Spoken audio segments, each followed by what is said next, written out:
have a special guest today. It is Ashley Brewer. She is a ESPN sports anchor, very, very new sports anchor at ESPN. But before we get into Yes. all of that, thank you for coming on, and we'll get into your college career right now. So at USC in Texas, let's start with Texas first.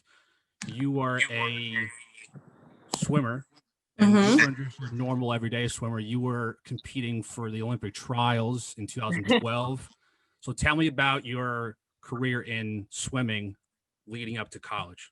Yeah, it feels like a different Ashley Brewer. Like when I think about me as a swimmer and me as an athlete, like it just doesn't even feel real and it feels so distant. But in the same way, like I also feel like I'm 28 and I still feel like I'm a college kid. So it's Right. this weird feeling where like I'm not that old. Oh wait, like I'm not in college anymore.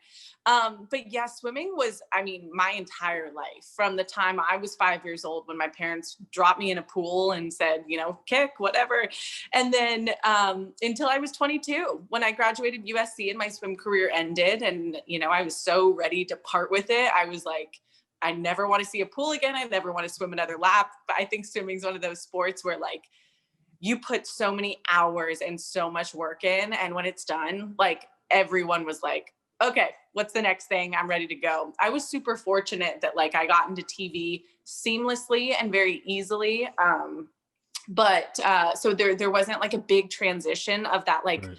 athlete to what am I going to do next kind of world. Like I was really lucky that I found, and I'm sure you feel this way, I found, I think, what I was meant to do and what I was like put on earth to do. It's been really cool to kind of find that, you know, I have other talents in other areas, not just in a pool.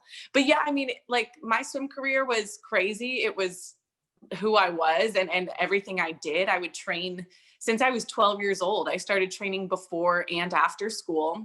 So it's like a seventh grader. And I remember I was like waking up at like 4:15 in the morning, and my sweet Jeez. mother, God bless her, would take me to swim practice at like 4:30 in the morning. I'm like, oh my gosh, if I have kids someday, they're never going to swim. I don't want to do that. So yeah, I trained my whole life, and you know, it got me enough to have a really successful high school career, which set me up to go swim collegiately, which was such a blessing and so much fun and opened up so many doors. And I think without that, I would never be in the position where I'm in today. So everything led to another thing, which I just am so thankful for.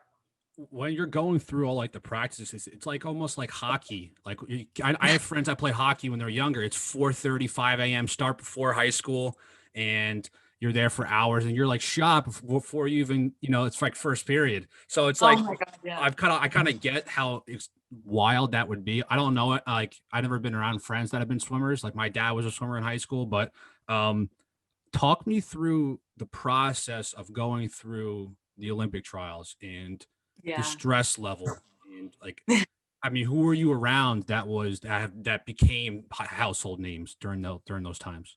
No, Michael Phelps, ever heard of him? So Yeah. were I mean, you actually around him? yeah, and the swimming community is small enough that Right. like we're all together and we all train together. And I swam in meets with people like that who were on top of the sport from the time I was like 13 because I was good enough to be in those Right. big meets. And so that's the cool thing about swimming is like everyone knows each other. If you're at that high level, it's kind of like in television. Like if you're at the elite level in whatever you're doing, everyone kind of knows each other. And it's kind of like you're around each other enough. But um, I would say like qualifying for Olympic trials was better than getting there itself. And it was such a cool experience. I mean, it was one of my favorite moments of my life, but like so much work led up to the point of even getting there. And the moment that I qualified, which was at some just like random meet in Austin, Texas on a Sunday. Like, Wow. I don't know. I was just like in the zone this one day and I had wanted it so bad because I knew if I could be able to say that I was an Olympic trial swimmer, that could do so many things for me after my swim career, just being a part of that conversation. So I kind of understood like the implications. And then I also wanted to go on the trip because all my friends were going. So I was like, I don't want to be the one Right. losing stuck at home and all my friends were in Omaha, you know Right. what I mean?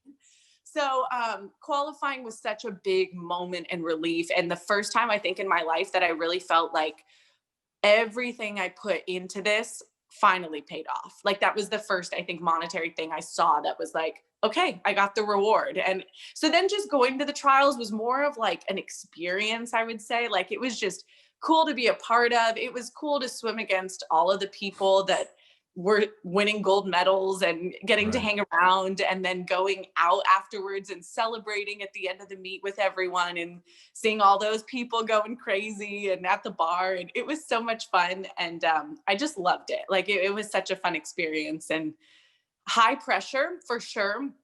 I remember like I was like shaking before and on the starting sure line. You were.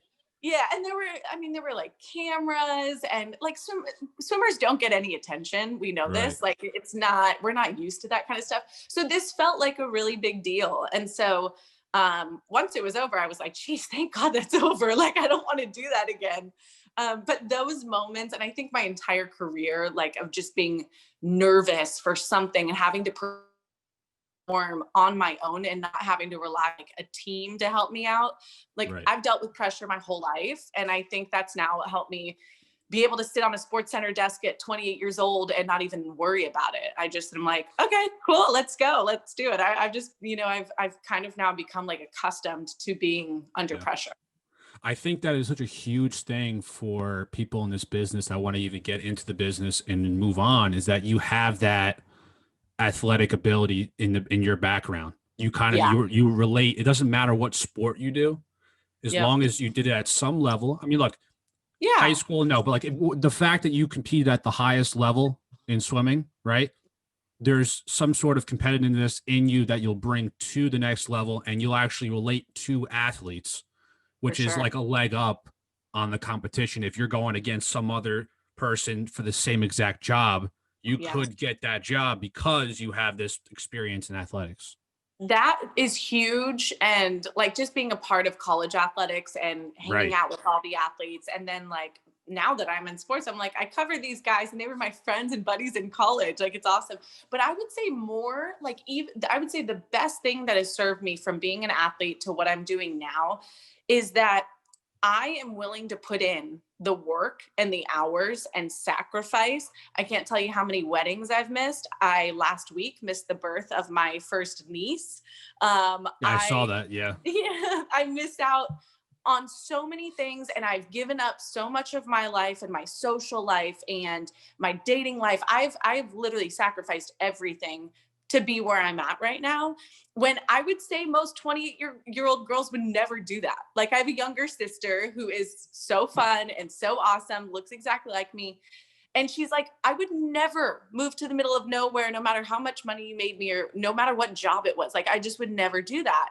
And I'm like, really? Because like I did that right after college. I left LA to go live in Tucson, Arizona in the middle of nowhere. And then I sacrificed really living in LA, which was the best thing that ever happened to me. But like, I was able to pour my whole life into this job. I worked crazy hours. I worked every weekend. And then I just moved to freaking Bristol, Connecticut in the middle of my 20s and gave up everything I had in LA and left that life there to come here. And I sit alone in a 1-bedroom apartment. I'm like, what am I doing? But it's because I did that with my swimming career my whole life, that it wasn't that crazy. When I would see other girls in the business were like, I'm not missing that wedding. I have to work, once my hours end, I'm over, I'm done. Like, I'm not staying late. And I was like, really? Cause like, what else am I going to do? You know what I mean? No, I just missed the wedding. I don't know, 3 weeks ago. I had to work. You gotta just, it's like what I learned this at like a super young age in the business, is that you have to do all the like the BS crazy hours until you even get to a certain point where you feel comfortable. You can say like, all right, maybe I can miss, I don't have to miss this holiday. I can go to Christmas. I can go to this person's wedding. And I'm still at a point where like some people in my family still don't get it, and some people do. Like I missed this wedding. People were pretty mad that I missed it. Yeah. And I was like, look, I'm sure people get pissed at me. Right, but like it's it's not like it's this isn't a 9-to-5 job. Totally. No, it's a 9-to-5 whenever they want me kind of job. And like, I'm so fortunate. My mom was a news anchor. Right. And so I told her this year, I was like, Mom, like, I'm not coming home for Thanksgiving. I'm doing SportsCenter all week, but I don't even know if I can come home for Christmas. And like, that sucks. And I'm such a Christmas person, by the way. It's like my favorite thing in the entire world. And I'm like, that's going to kill me to not go home for Christmas. And my mom's like, you know what, Ashley, I remember one year in my 20s when I was working at CBS, like I did a Christmas overseas for some special we were shooting, and I didn't have Christmas either. And I'm like, Right. okay, that doesn't make me feel as guilty then, because it's not like something no one's ever done before. But in my family, Christmas has always been together, no matter what, even if it's for like literally 12 hours. Like, but that's just might not be, my life anymore. And that's what it is. And that's what I signed up for. And in other ways, I receive benefits from being on SportsCenter, and that's so cool. But you miss out on the precious moments of family moments and things like that. So it's a balance, and it is what it is. But I tell everyone, I'm like there's this one bar in LA that like everyone goes to. Have you been to the Bungalow? I wanted to so bad. I went to California with like 6 of my friends last August, and I had that. I asked people that lives out there, friends that live out there. I'm like, bungalow, and I go. Everyone knows the Bungalow. And we walk up, and it was closed at like 10 o'clock for that night for some weird reason. Oh, I was so bummed out, so pissed. Okay, the reason I ask, I've lived in LA for like the last like 10 whatever years of my life. I've never been to the Bungalow. I have never been to the Bungalow. And I'm like in my 20s, I'm fun, outgoing, but I have never been to the Bungalow. And that's what I can say. Like, I have lived a very different life than most 20-year-old girls who live in Los Angeles, because instead of spending every Saturday having brunch and doing God knows what at the Bungalow, I was in the studio, and I was at football practices, and I was at games. And so, yeah, I'm sure it would have been a lot of fun, and I probably would have had a lot of great times had I been able to go to the Bungalow like everyone else did and do that. But who else got to go to the World Series multiple times? Who else got to go to a Super Bowl? Who else got to meet and get to know Kobe Bryant? Like, no one, but I did. So I always just say, like, the rewards for me were so much greater than being just another mid-20s girl trying to get their way through life and doing that thing. So It's tough, perfectly satisfied. Yes, I relate to that in a sense where it's like I moved to Minnesota. Like it was I graduated college. 6 months later, I get this job in Minnesota for the Twins, and I said to my dad, and I said it, and he brings it up all the time. I said, like, all right, look, I'm applying everywhere. Yep. I don't care if it's in the middle of Nebraska or it's in LA or it's here in the city. And he's okay. And then I get this one in Minneapolis, and I was like, shit, I'm going to like Minneapolis in the middle of the country. And he's like, you said you go anywhere. And then you go, and definitely you miss things and stuff like that. But there's like that reward at the end of the, where, I interviewed Mike Trout, and it's like, that was the coolest shit I've ever done in my life. Right. So it's like, you got a balance thing. He's a nice guy. But before I get into more, when I went to LA, I went to 2 places that were crazy.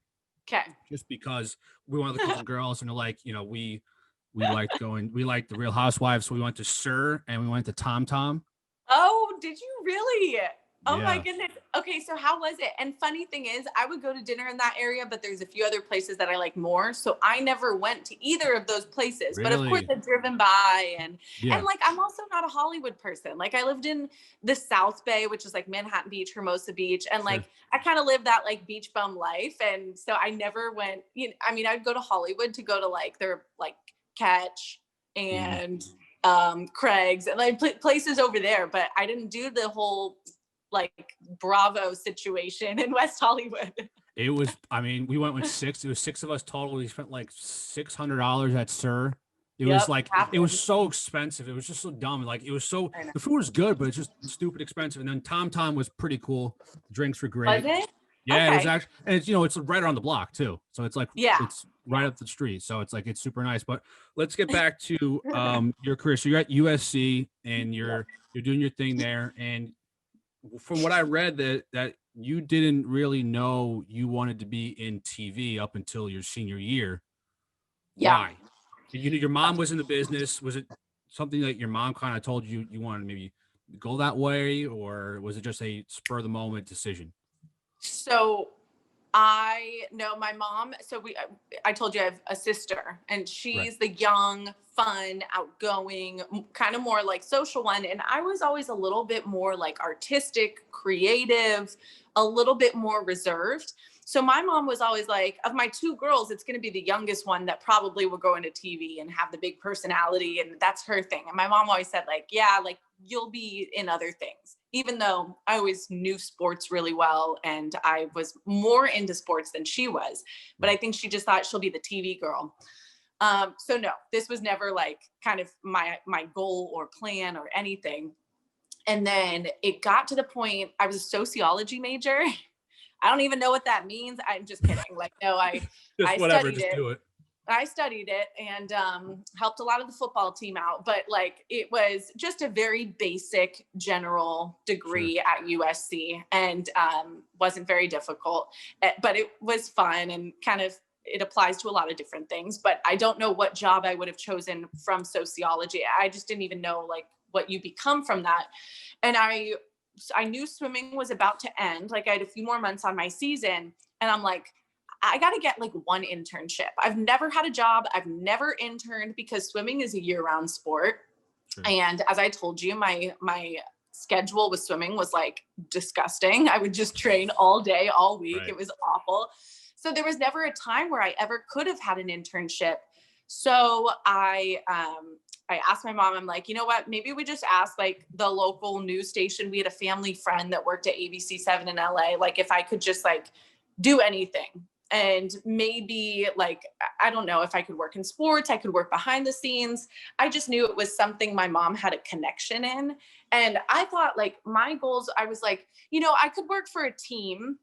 I could work in PR. I really wanted to like maybe work for a baseball team because baseball was always my favorite sport. And I knew the guys really well. I knew the game really well.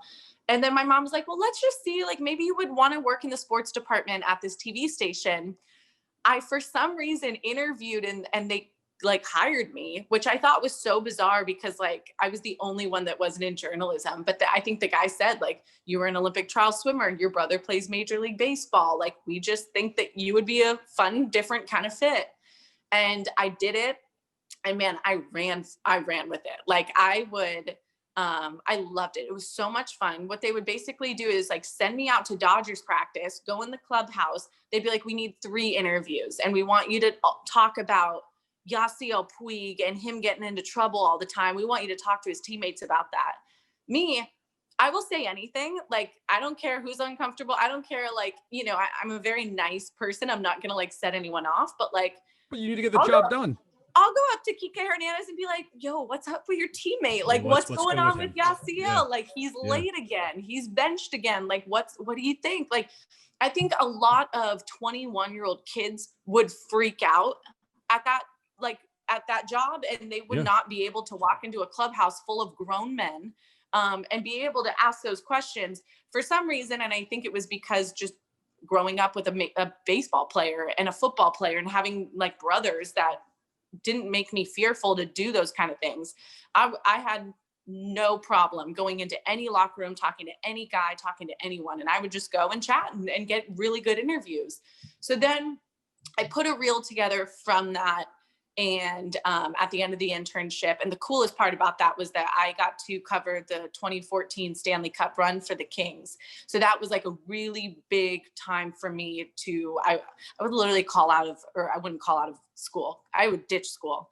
And I would do the same thing. I would call my my producer and be like, hey, I'm available today. I want to work today. Is there anything I can do? Can I go to morning skate? Can I do whatever? He'd be like, yeah, we can have you go to morning skate. Like, see you at Staples Center at, 10 a.m. And so I would just ditch class and I would go to King's morning skates and I would go do interviews because I knew this is going to help me get a job. I'm going to graduate. Like, I'm going to be fine, but I need to set myself up to get a job because now I'm enjoying these interviews. I know I can be really good on camera if I keep doing this. And it just kept rolling and rolling and rolling. put the reel together. The reel, I guess, was good enough that I got a few job offers, and first job offer was in the middle of Arkansas, like Fayetteville, Arkansas, which I didn't even know existed. But like you said, I was willing to go anywhere because like I told my mom, put me on TV for a year and like, I know I will get really good. I will like put everything in my life into this and I'll be really good. And then I got an offer in Hawaii, which would have been so cool. Could have been Aloha Ashley, would have been so much fun.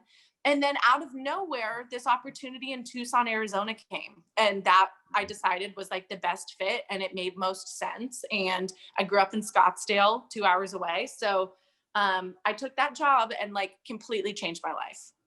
Wow. I mean, that's almost like perfect logistically. You're close to home. You're far enough away home. So you get that first opportunity. And now talk about that first opportunity, first job. Everyone's always nervous. How did you deal with it, with the responsibilities that you had there at it's Cox 7, correct? So Cox 7 was my first, that was like a family friend that was like, hey, do you want to like fill in for sideline on a couple football games? And so they gave me 5 football games. And that was the first time I ever did live television. So my internship ended and they were like, okay, we want you to do these sideline games. And I think I did 2 of them. And then the K-Gun, which was my first full-time job, my first really big TV job. Well, I wouldn't say big. My first TV job was huge. Like, what are you talking about? It's a huge job. Your first job is always your biggest job. Yeah, that's true.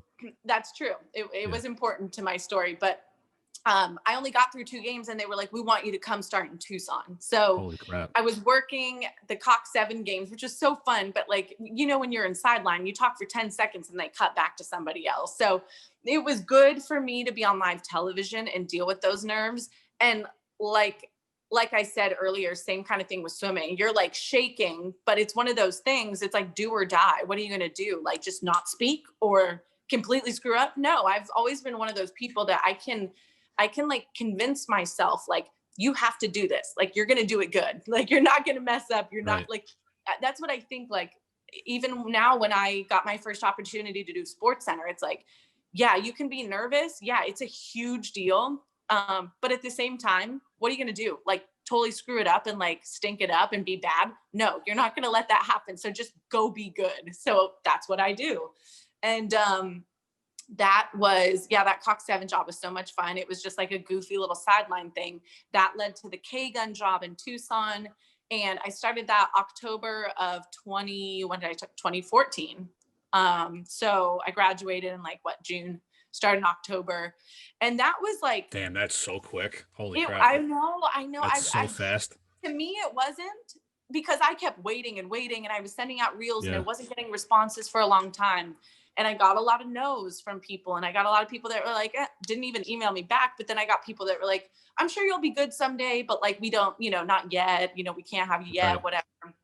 And then K-Gun was like, we really like you. We think you're going to be really good someday. We want to, invest in you and grow you. And so I took that job. Yeah, I was nervous all the time. I felt pressured. I felt like I was literally on ESPN in my mind, like it was that big of a deal. And but now looking back, it was the best place to start because not a lot of people are watching. It's a small market.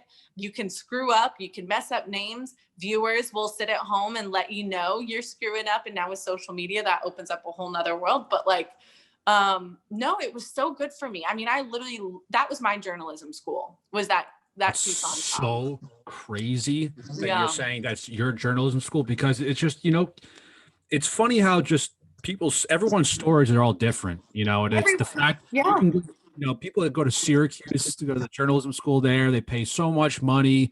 They probably hate me if they heard they probably do hate me. No, I don't think they hate it. They're definitely, I'm gonna say they're jealous, but it's like, but at the same time, I spent my whole life in a pool and trained my whole life, and they didn't do that. They put that into TV, but like the effort and the time that I think those kind of people would put into TV, I put into the pool, and the pool is, I think, what helped get me far, or at least a kickstart. Right. It was that attitude you had that, I'm not going to mess up. I'm not going to botch these names. I'm not going to do this. I'm not going to do that. And somebody that maybe went to, I don't know, Northwestern or went to Syracuse might not have that attitude that, Yeah. I'm throwing all this shit at the wall and, I'm not going to mess up here. Some people Mhm. might not have that attitude going into that first job, and Mhm. they're going to be, on ice skates, and they're just going to, fall all the time and just not have that attitude. And I think that's a huge thing coming from what I'm hearing from you, that Yeah. helped you out so much going into your next job, going back to LA. Yeah. That's a big market. That was a Huge, huge jump. That was a big jump. I went from the number huge. 70 market to the number 2 market. Holy crap, And dude. Holy crap. so and the number 1 station in LA and the biggest shows in LA being on pretty much like prime time, Right. the biggest shows. And I got thrown in. I was 24 years old at the time, and I'm on TV in LA. And I That's think unheard everyone, of. I That's unheard know, of at that young of an yeah, age. Like 28 is like, that I'm would sorry make to cut. sense. I'm sorry to cut you off. But when I was in 11th grade, I had like my first taste of like the industry. It was Mhm. like my dad's best friend. His cousin was the meteorologist at this this TV station in the middle of Tulsa, Oklahoma. I went Yeah. there for a month. I just sat around the sports department. I did whatever they needed, and Yep. like I got the taste for it, and I was like, this is exactly what I want to do. But then Yeah. they told me like this formula where it's like everyone needs to do this if you want to get into the industry. You do like 5-6 years at a small market, you go to a bigger market, but still not the biggest market. You do that for 5 more years, and then when you're 32, 33, you're working for ESPN. And I just Right. said, like, that can't be like everyone's avenue, you know? No. And Yeah. this is case in point. You're 24 years old working at the number 2 market in the country. Yeah. And that's why I tell everyone, I'm like, don't let the little, fine print on the bottom of the website that says needs 10 years experience to apply to this job. Do you know how many of those I applied to with 0 years experience? Like I told you, I Yeah. go for it. I don't care. Like I will Fuck put it. myself out there. I'm shameless. Yeah. I'll do it. I think I'm good enough. I always Right. have believed, even when I was never on TV, I thought I could be good enough. There was never a doubt in my mind. And so I think I got a lot of confidence from being an athlete. I got a lot of confidence the way I was raised and my parents raised me, and having brothers that teased the crap out of me my whole life, but helped build a lot of confidence. And I was able to get thrown into situations where you can sink or swim. And I was always ready to swim. Like I just knew I could do it. My parents were so wonderful. They raised me to believe that humbly I could do anything I wanted to do. And I got that job at 24. And yeah, I mean, I was terrified because I knew the weight of what I was doing and I knew how important these shows were. And every anchor I was sitting at the desk with was like 20 years older than me. And they were probably looking at me like, how the heck did this girl get here? What is she doing? Like, was this like a fluke hire? Like, what's going on? Right. But and I think even people would tell me that, like, when you started, we weren't really sure like what was happening. And then after they saw my talent and how Right. serious I took it and how much I loved it and how I was so willing to put my life into this, they were like, oh my God, now we understand why you got this job at 24. And we now get why you're going to go to a network and why you're going to, do whatever you want to do in the business. But you have to prove it. And I was always up for the challenge. And I think that separates a lot of people from being good to great is, are you ready? Like, are you ready to step up? Can you take the challenge? Are you going to be able to be put into really uncomfortable situations and be able to thrive and make Right. mistakes, learn from your mistakes? I've made plenty. Like, by no means am I even close to perfect. Like, man, I screw up all the time. And I try to do a lot less of that now. But throughout even that LA job, I was still learning and I was still growing. And I think that's a period of time when people are still in their small markets at my age. People are still in that medium market. I'm on like the biggest spotlight in the country. And a lot of people are seeing my mistakes. So it made me then focus harder, work harder, pay attention more, and be more Right. careful.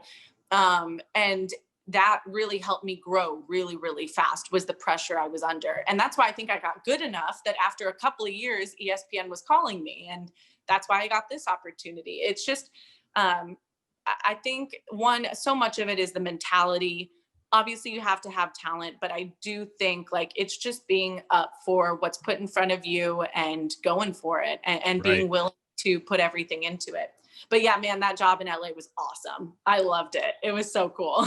And I mean, just to help your reel out, it's like you're around some of the best teams in the country, in the world, the Clippers, Yeah. Lakers, Dodgers, Angels. So you have all these teams and you have all these players you've been around. Mm-hmm. I've noticed that I think if I can just guess, it's a pretty good guess probably. Your most favorite important interview was with Kobe a couple of times. Yeah, for sure. Talk to me about the times you interviewed Kobe Bryant and what it meant to you. I would have even said this before he passed. And I remember people would always, I mean, that's the question I probably get most often. Who's your favorite person you've ever interviewed? And Right. I said it before he passed, and now it means even more to me since his passing, because I look at it now and it was a really difficult loss for so many people, especially those who knew him. But I now look at it like, what a blessing, what a gift that I got to know and meet and talk to and become friends with Kobe Bryant. That was like the ultimate gift. Like that was the coolest thing and the best thing that job did for me, was that experience. One of them. I had a lot of great ones, but he, the best interview and the best athlete, because when you look at someone that is that big of a deal in their respective sport, I mean, he was a god to kids of the 90s like me. Like Kobe is like one of those out of reach figures that you're like, it's like a mythological creature, like that doesn't exist. But then you meet them in person, it's like, that's Kobe. Like I remember seeing his face and thinking like, oh my God, I can't believe he's actually like a real person. And I'm looking at him and he's talking to me. Right. And I think the coolest moment of all of that was introducing myself. He had agreed to do a one-on-one with me, and I go, I saw it. Yeah. hi, I'm Ashley Brewer. It's so nice to meet you. Thank you so much. And he goes, Ash, are you kidding me? I know who you are. I watch you all the time. Vanessa, and I love you. You're awesome. You're going to be a superstar someday. You're so good. And I'm like, here's the thing.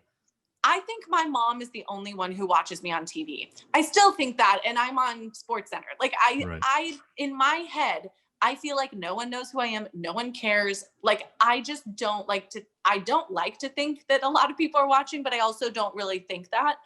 So him knowing who I was and being like, are you kidding me? And saying that he and his wife love ABC7 and they watch me, and he, loves me and thinks I'm going to be a great talent, and he thinks I'm going to be a star and all these things. He took time and we chatted even after that interview. He was like, where'd you go to school? What'd you do? Where are you from? What sport you play? What do you do? What do you want to do in your career? And then he followed me on Twitter afterwards, and we always kept in touch. And he invested in me, like I think he did with a lot of female athletes and WNBA players, because he knew that it was women like me that his daughters would someday want to be in their shoes. Right. And so he being so kind to me, I mean, every time I would see him, the next time I saw him, I was actually at where he, and no one even knew this at the time, but he had an office space in Costa Mesa right next to where the Chargers practice.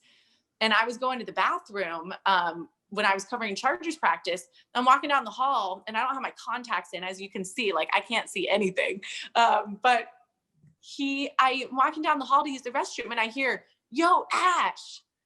And I stick my head out and I'm like, I can't see who that is, but like, it's a big guy.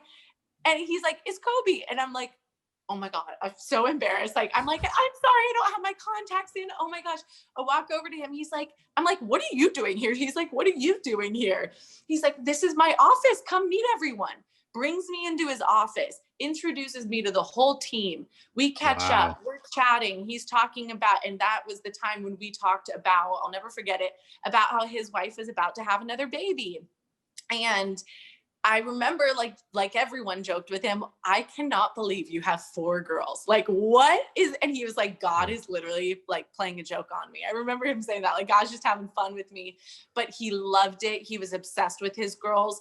And I think the coolest thing about like post-retirement, post-basketball Kobe was that he made his girls his life, his wife and his 4 daughters. And that was the focus, because he missed so much time with them when he was playing, obviously, like any athlete does. But he told me that day that he chose to have his office there in Costa Mesa because he said everything was in like a 10-minute radius. His girls' school, his house, his office, and his gym, like everything he did, like everything was just in this radius because he's like, I have to be efficient with my time because I want to spend as much time with my girls as I can. And that to me was the coolest thing, was that he made an emphasis. He was a family man before, but like afterwards, that's all he wanted to do was just be there for his girls. So it kills me that he didn't have more of that time, but how wonderful that the years that he did have after basketball, he chose to give as much time as possible to his girls. And I think those were probably the most precious of his life.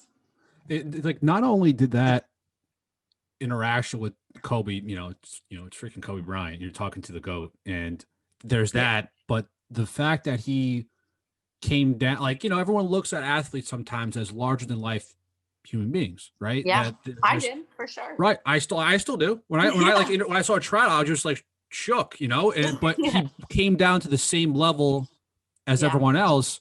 And the fact that he was a one-on-one with you, even after the interview, he was talking to you like, he was just normal. Just my buddy. But that's something people don't ever see. And the fact that you saw that from him is, well, I know something you'll never forget, but it's like, it's just something that, I think sometimes we might take for granted. Yeah. Because it just, sometimes you keep interviewing the same people, or you interview different people in the industry that are big enough names. But when it comes to someone like that, and I remember I watched when I was doing my research, I watched the video where he gave you a hug in front of everybody. Oh, that must have been sick. That's like who he became to me, was that he became a friend and a mentor. And I remember the last day I ever saw him, he saw me, he was on a stage, he was being introduced for something, and I was sitting in the crowd, like in one of the media seats in the crowd. Sure. And he gets up on stage, and instead of like posing for a picture or like sitting down, he sees me and he goes, "Ash, what's up?"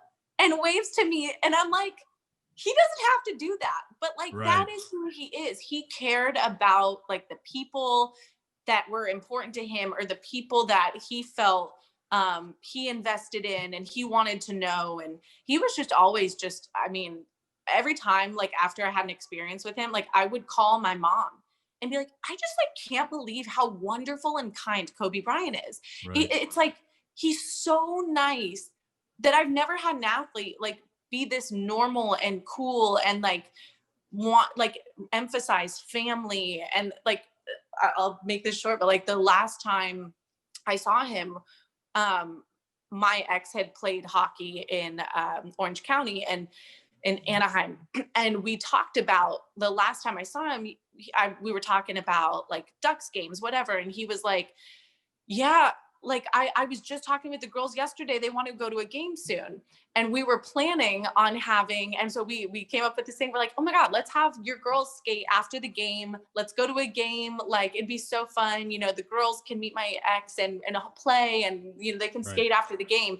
So it was after All-Star break that we were going to have Kobe and his girls go to a Ducks game, and we were all going to go together. And so like, it's so weird that literally days after that he passed. And I'm like, wow, like I would have loved to have had that experience for his girls to have that, and something he wanted to do all of his family together and bring the whole family. And that's hard when like, when you make plans with somebody and you don't ever get to do it. So that was kind of crazy, but I will always love that like last day that I had when I saw him, just the week of his passing, because it was just the last way I'll remember him. And it was like him being so wonderful and sweet and wanting to do wonderful things for his girls and his wife and include them. And it was really cool. Wow. I mean, it's also like, it's pretty nice when Kobe Bryant gasses you up too, saying you're gonna be this amazing talent. Yeah. I mean, that's gotta be the GOAT's telling you like you're gonna be amazing. I'd be freaking out too. And the crazy thing is, when I did get the SportsCenter job, I agreed to it. It was funny. I agreed to it when I was in Mexico, which was like, I left after the last time I saw him. I went to Mexico like a few days later, and it was when I was in Mexico that I agreed to the ESPN deal and I took the job. And I remember thinking, oh my God, I can't wait to tell Kobe and ask him to come on SportsCenter with me, because he was always willing to do all these interviews, and he always he was always like, whatever you need, like, you let me know, I got you. And I remember thinking, how freaking cool if I can get Kobe to come on my show and like help me with my job, like make me, he was just so willing to. That would have been so freaking cool, because like you're the newbie at ESPN, Yeah. and you kind of show And I'm off like, a little bit that you're like your BFF Kobe Bryant. Like you can't say like, this person will always help me out, and I know I can always count on him. And I couldn't wait to tell him, because he always said, like, you're gonna be at the top, like you're gonna be amazing, like keep doing what you're doing. And I remember when I got the job, I was like, I want to tell him so bad. And I didn't tell him when I was in Mexico. And then I literally come back and he passed. And I was like, damn it, I just should have DM'd him and told him on Twitter. Like, why did I not just tell him? And I'm bummed I like didn't get to tell him that. But I have no doubt that now though he's watching now. No doubt. But he, bigger than life, best person ever. And real quick before we get to ESPN, so now you said your best interview. Now, if you could tell me as much as you can, the worst interview, like just the guy or the girl was just so rude, just didn't work out. No. If you don't want us to throw out names, then that's fine too. I have one in particular that I honestly I've voiced out his name before. I just don't care. Can you tell me who? It's Lance Lynn. He's starting pitcher.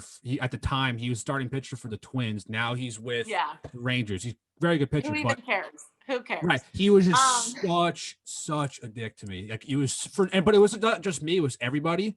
Yeah. And I was just like, I told my producer, I'm like, I don't want to talk to him anymore. And he's like, it's fine. That's fine.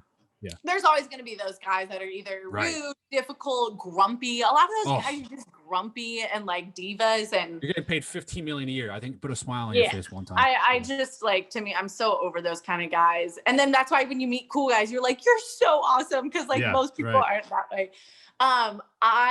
There's a few, I'll just say a few, but I can't say names because like I'm at the place now where I feel like this will come back to bite me in the butt. So yeah. There was a Dodgers player a few years ago. Sure.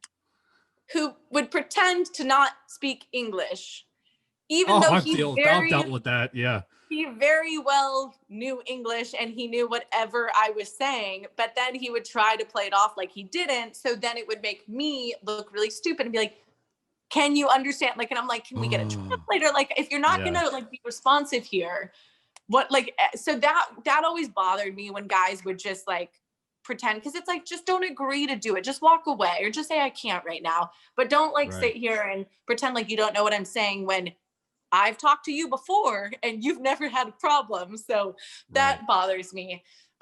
There have been, of course, guys with attitude. There was a guy in the Chargers locker room, and the Chargers, by the way, are one of the best teams I've ever worked with and dealt with. They're, as a group, incredible. But there was one player that gave me, I don't know what his deal was. It kind of was like a random thing, but he was like, why do you want to talk to me about that? Why do you want to ask me about that? And I'm like, I don't know, because you're the star position player for this position, and your buddy is also on the offense with you. I'll give you that much. And he was like, well, go ask him. And let me shout out Hunter Henry, the kindest guy on that team, the tight end for the Chargers, overheard it and looks at me and goes, dude, what is your problem?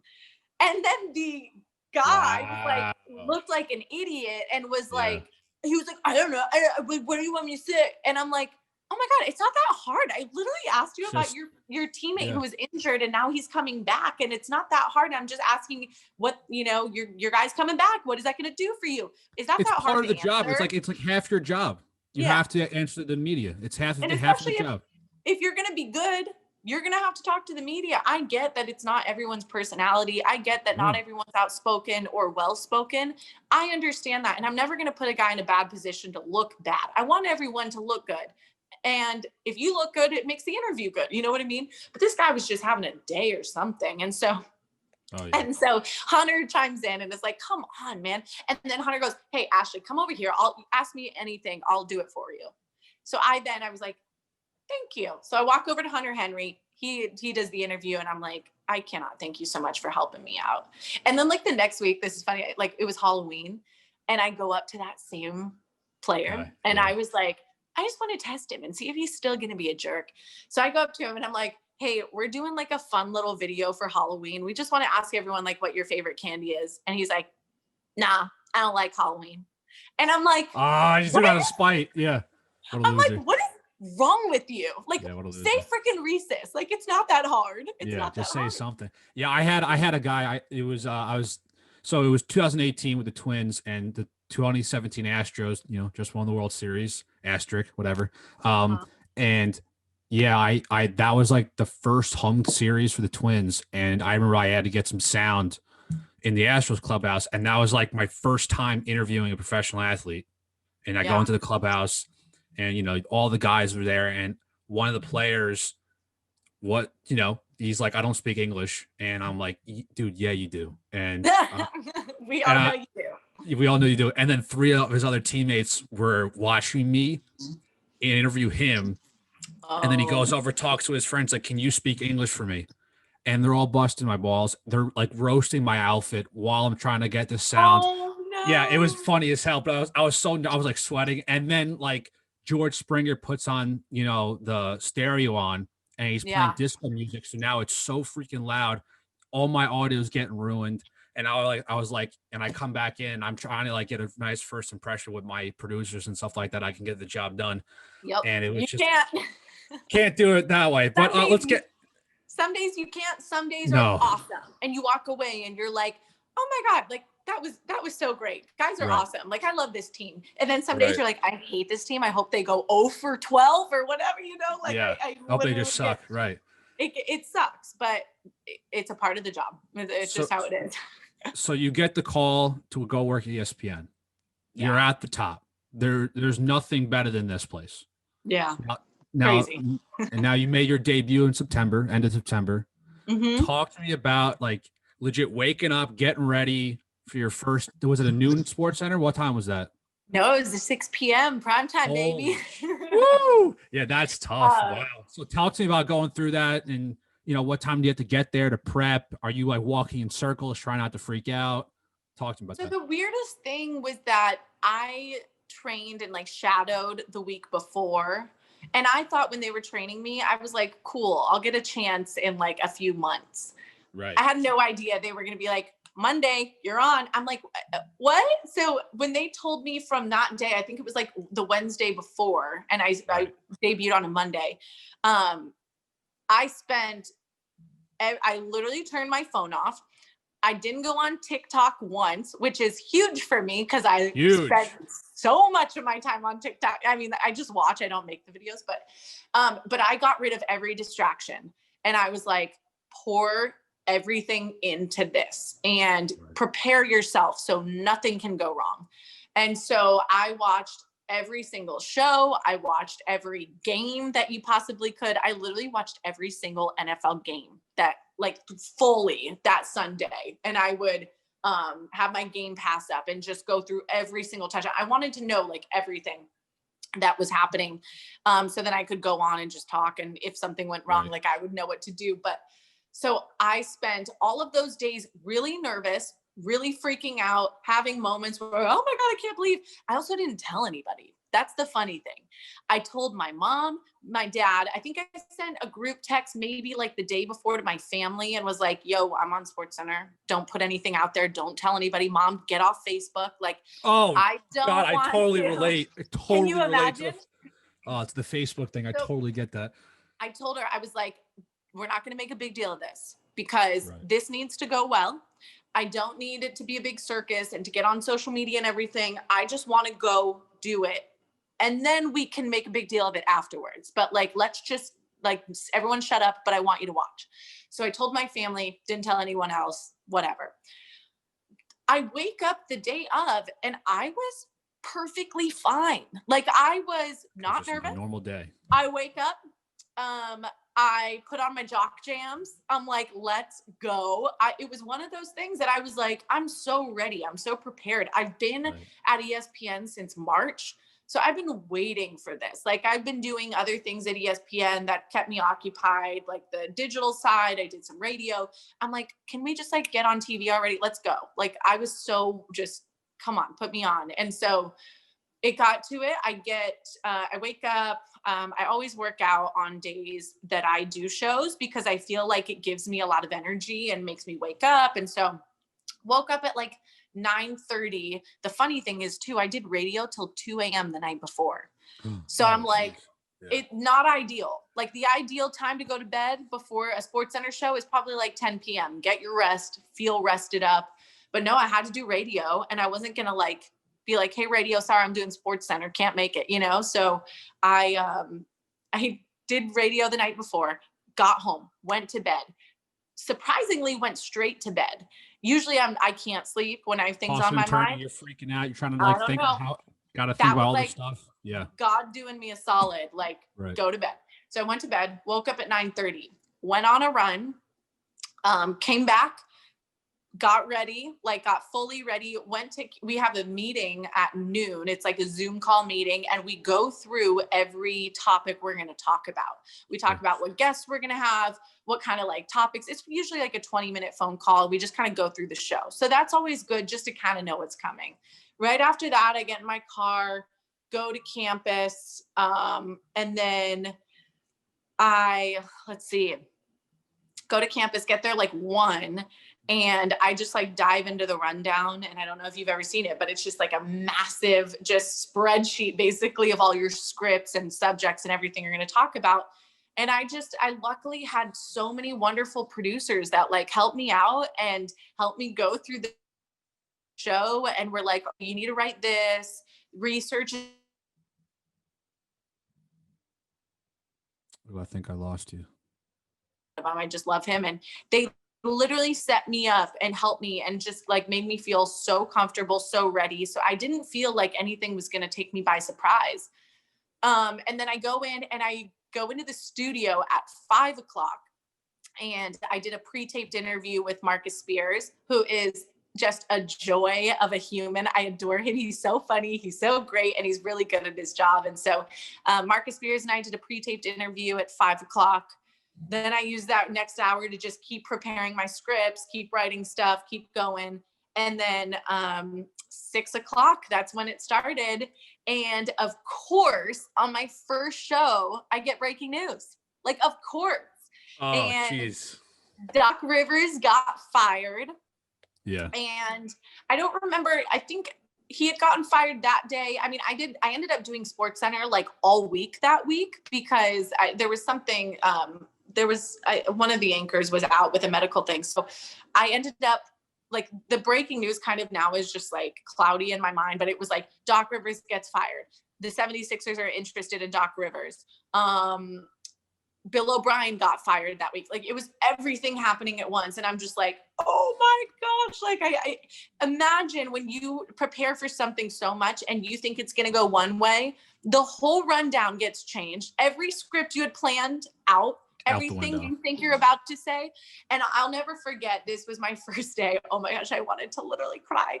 But they're in my ear and they go, Ashley, you're about to get up and you're going to go talk hockey over there at the desk. Get up and walk over to the desk. So I'm like getting ready and they go, no, you have Stephen A in 5 seconds. And I'm like, Stephen, what?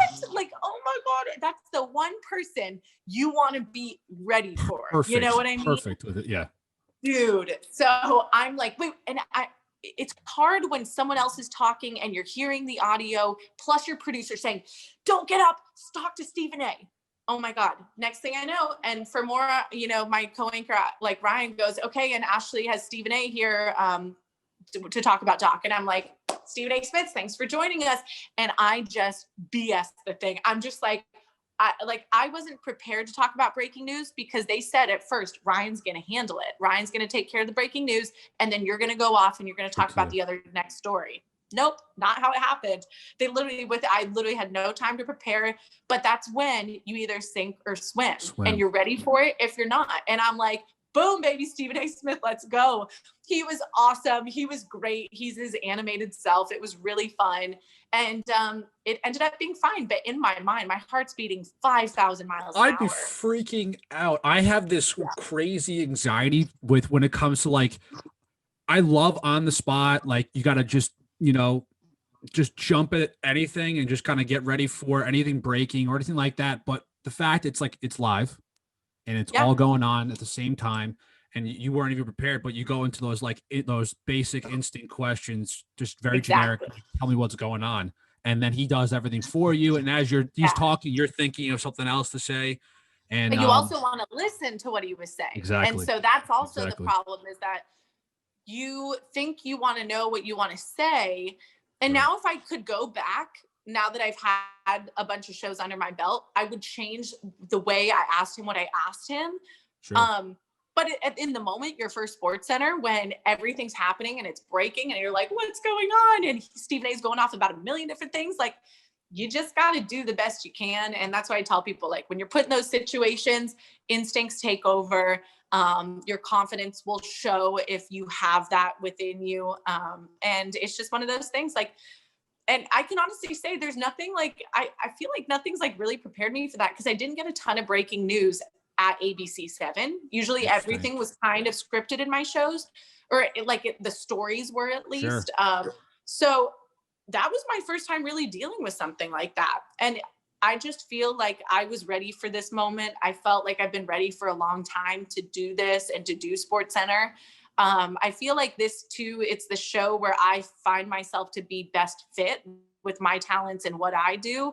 I don't really care to be on, I won't say like certain shows, like I'll do anything the company wants me to do, and I'm Right. super gung-ho, like, let's go, I'll Yeah. do whatever. But I do feel like Sports Center is probably where I fit best. I love it. It's so much fun, and I want to be on top of it. It's amazing, and I want to just keep getting better and better and better, and I can't wait to get to that point where I'm super comfortable with it and I can fully be myself.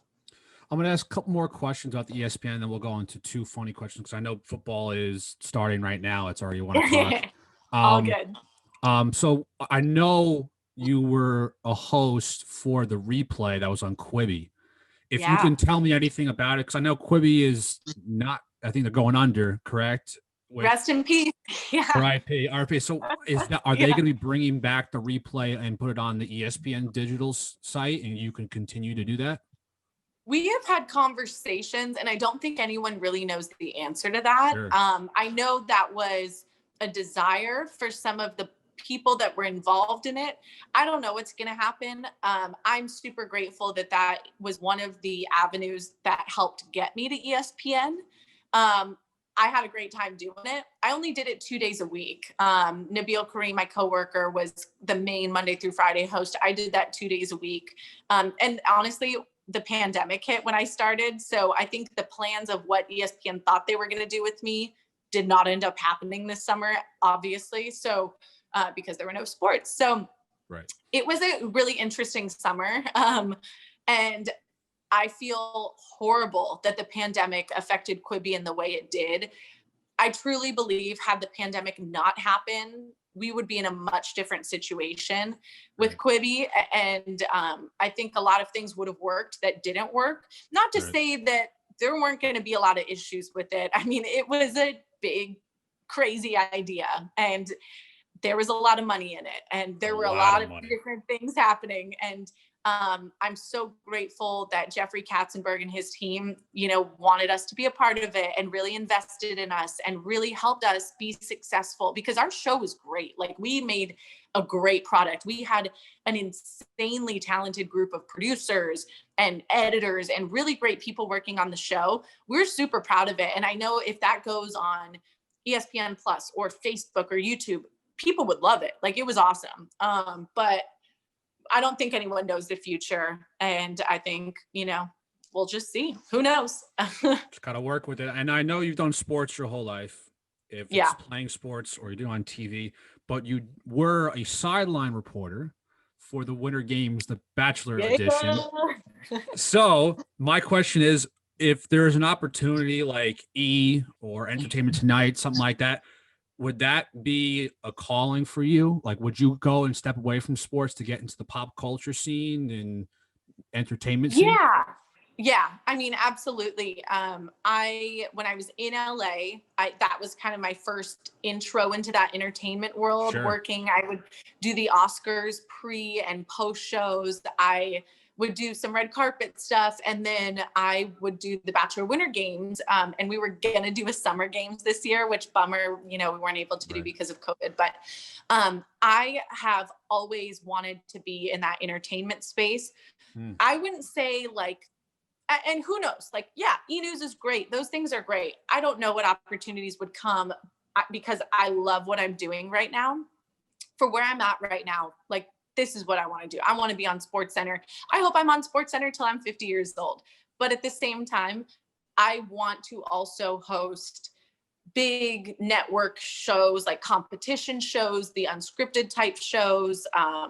There's so many different goals and dreams I have. And I don't even know like what those exactly look like. You know what I mean? Like, yeah, I could say, it's something because you're not ready for it until it comes to you. Yeah. Like, So, I mean, it'd be so cool to host something like American Idol or Dancing with the Stars or The Voice. Those would be so cool someday. That's not where I'm at yet. And I pray and hope that someday those doors will be opened. But right now, like, and the reason I took this job was because I felt like I needed to push myself in the direction of becoming a national network host. And that's what I'm doing now. And I just want to get better and better. And I want to grow and I want to continue to be the person that could host a show like that.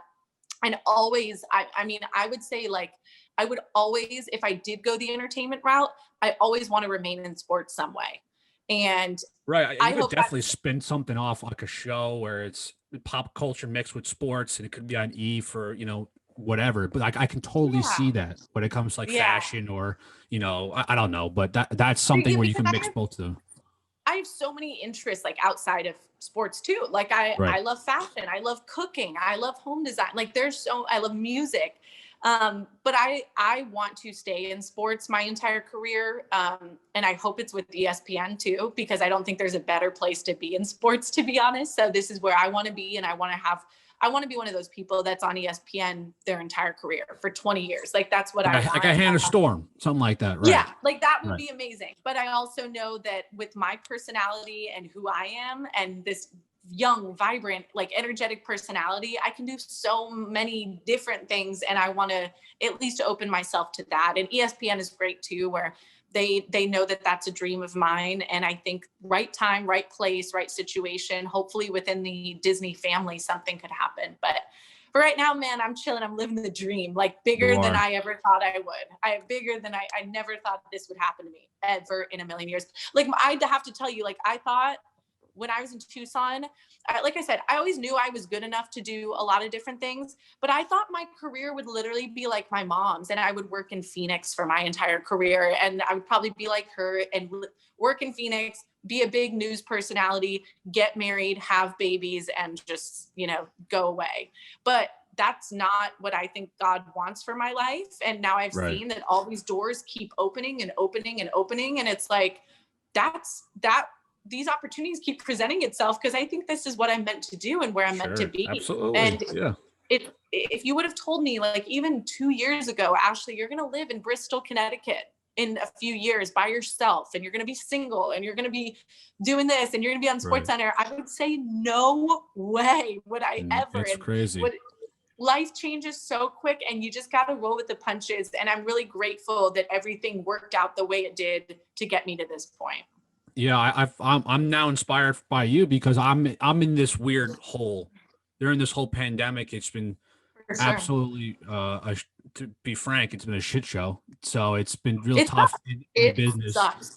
And every different corner of work, if you're an accountant or you're going to be in sports media, it's tough to keep the job or get a new job or just have something. So, but you're like your road to success when you're saying, if you told me 2 years later, I'd be working at ESPN, you said that you're crazy. So like, that's for me, it's like, I always try thinking ahead, which is so bad sometimes because you're like, you're trying to think of what you really, really want. It's also good and bad because you're driving yourself absolutely crazy, but you have that goal. But to kind of end off this interview, I have this is a new question. This is the first time I'm asking this. Oh, okay. Open up your phone. I'm going to. Are you on your phone right now? Oh But shit. So maybe this not a work. well, So let's see if I can. Okay. Did I go away? you did go away. Forget it. Forget it. Okay. We'll do something else. We'll do a different I have question. 2 phones. Should I go on my other phone? Go on your other phone. Perfect. Okay. Leave that there. Yeah, go on your Got other my phone. other phone. Okay, open your Instagram. I'm gonna DM you photos that you post on your Instagram, and you're gonna tell me about those photos, like a story about Oh, okay. 2 or 3 of those. It's a new. I thought you were going to say go through my DMs. I'm like, we don't want to do No, that. no. I'm sure they're horrendous. I'm sure they're not good at all. Oh, All right, I so don't whenever look anymore. from whatever you're ready, I'm gonna DM you a photo, and you're gonna just tell me about it, and then when in post, I'm just going to like put this together. All right, so here's the first one. It's the photo of you, 2000 October 2nd, 2018. World Series, Oh, getting showered with the champagne with Tommy Lasorda. Tell me about that. with Matt Kemp in the back too. Right. How cool Yeah. was that? Yeah. Awesome. That was, I would say, the most fun I had in my career, like covering any story, game, whatever. The times that I got to go into the Dodgers locker room, to celebrate with them with the goggles, like so crazy. fun because everyone's in a good mood. Everyone's celebrating. It's like you're partying while doing your job and you're talking to guys that are just on a high. Like everyone in that moment is just on a high. They're so happy. They're so excited. They love each other so much, especially this team, because they're the best group of guys I've ever been around. But to talk to Tommy, and that's someone that I got to know when I was an intern when I was at ABC7. So it was getting to know Tommy kind of over that like 6-year span. He was always so sweet, and like God bless him. I think he's at this point like maybe 91, 92 at that age, and he is such a trooper. Like, man, going into a locker room at that age, if I'm even walking at that point, like that's a win. Tommy is like in full gear, going into the locker room, you know, hanging with the guys and hugging everyone. And he said he'd talk to me. And I honestly have no idea what he even said because it was so loud and it was so fun and crazy. But it's funny too, like Barstool reposted the video of this, of me talking to him and Matt Kemp coming behind him.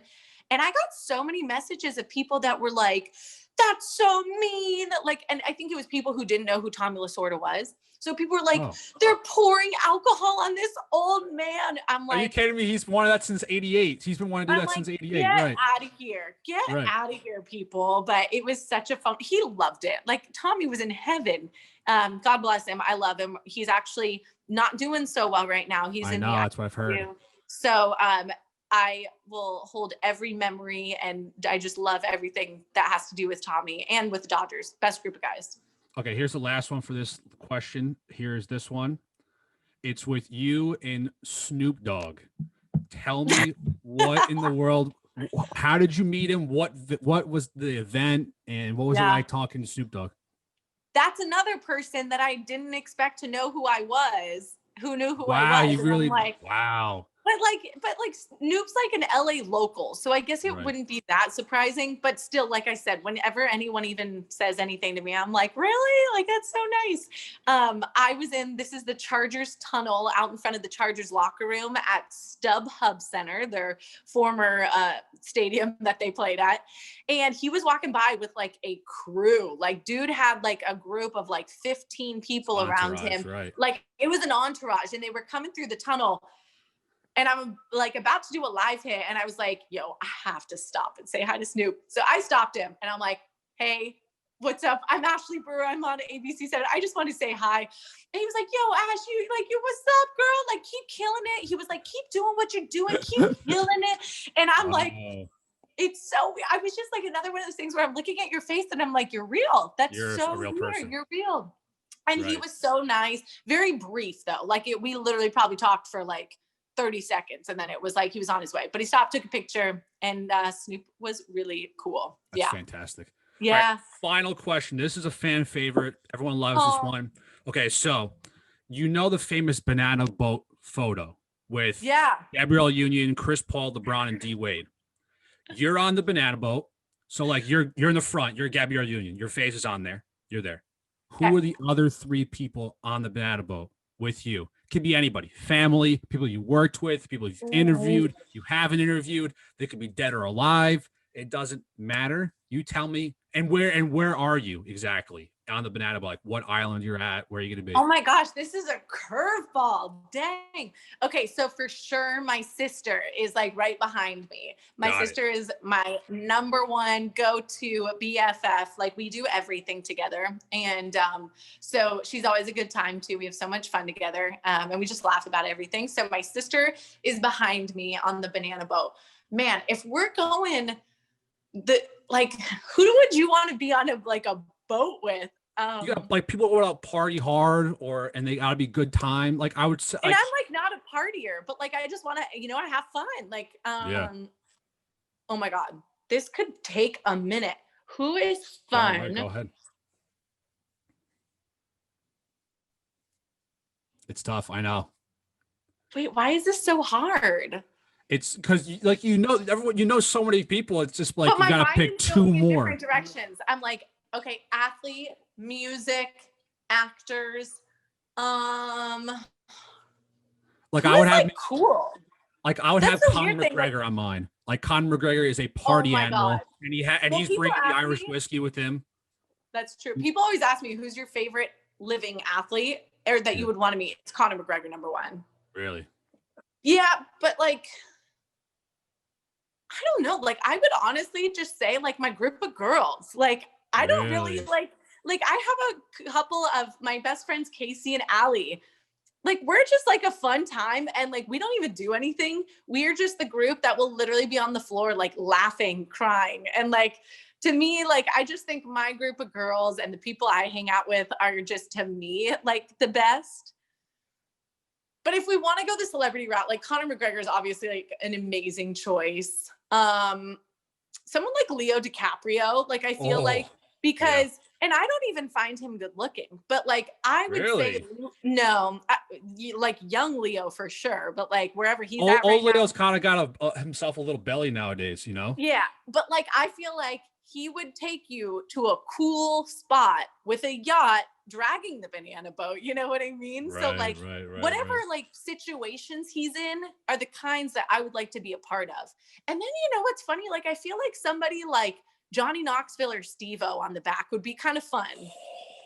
Wow. Because you don't know what's coming with those guys. They're freaking hilarious. I'm a kid of the 90s. We grew up watching Jackass. That was just a part of like, whatever. So like imagine like the stupid and entertaining stuff those guys would do that would just make you laugh all the time. Like that would be a good time. So finalize it. So it's you and who else? Let's just finalize it here.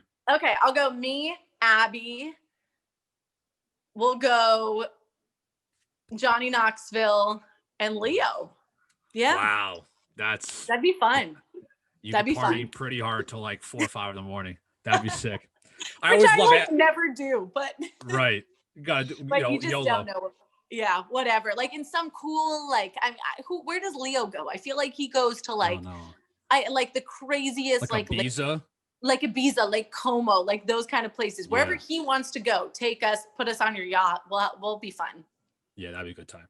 So Ashley, I appreciate you coming on. I appreciate you taking time out of your Sunday. I know Sunday's like pajamas, chilling, coffee, maybe have a couple wings, football. Like, this is slumming it. This is what I do. Then I watch every game. I have a radio show tonight, and then I have SportsCenter tomorrow and the rest of the week. Cool. So it's a fun day. Thank you for having me. I really appreciate it. It was awesome getting to know you and talk to you for sure. Shoot out your handles. Where can everyone find you? Yes. Ash Brew on Instagram, ESPN Ashley on Twitter. I don't do anything else. So awesome. I don't make TikToks. I watch TikToks. So if you got good ones, send them to me. I do the same. I can't dance at all. Yeah, same. All right. Thank you for coming on. Thanks. Appreciate it. Nice to meet you.